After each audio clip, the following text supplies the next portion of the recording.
Hi, I'm Gary Katz. I want to share with you one of the best tips I can, one of the best ones I know about cut and crown molding. There's a lot of gizmos and gadgets you can buy for setting crown inside of your saw, but really one of the best ones you can use is the one you make yourself, honestly.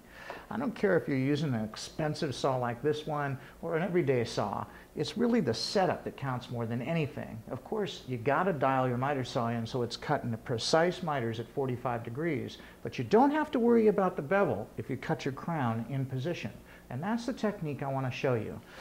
The first thing I always did when I was a kid, when I just got started in the business, is I'd take the material and I'd rock the crown back and forth in my fence here until it was sitting flat against the fence and flat against the base of the saw. And then I'd take a pencil and I'd run a line across the top of it and then try and cut this material so it wouldn't move from the line. In other words, I'd clamp my hand on here as best as I could to stop it from moving when the saw touched it. No matter how hard I clamp my hand here, it'd still move. And if the crown moves even a 1/16 of an inch, even a 32nd of an inch, your miters could be off a 1/16. It's an exponential problem. So you have to make sure that the crown doesn't move when you cut it. There's a good, easy way of doing that, but first, let's look at the projection of this crown. Notice how it projects from the fence across the base of the saw, 3 3/8 of an inch. I can read that right here at the nose of the crown. That measurement is critical. I want to make sure that it's always at 3 3/8 of an inch away from the fence when I cut it. And by the way, the crown is upside down. This is the actual nose or top of the crown sitting against the ceiling. Since it's upside down, the base of the saw is the ceiling. So we know it projects 3 3/8 of an inch.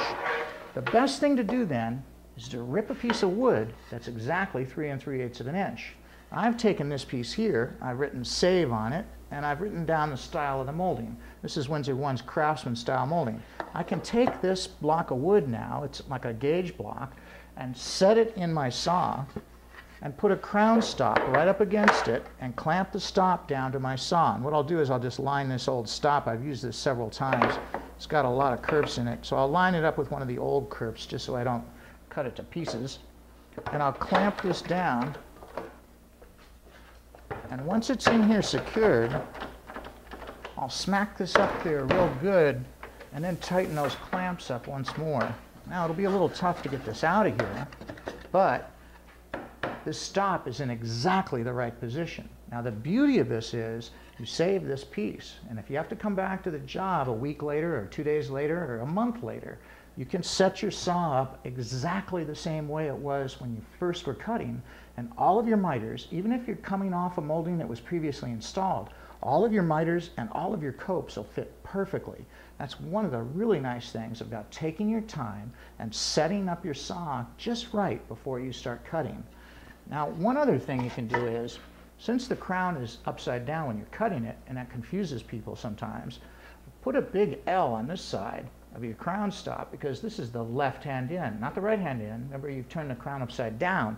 So this will be the left-hand end, this will be the right-hand end.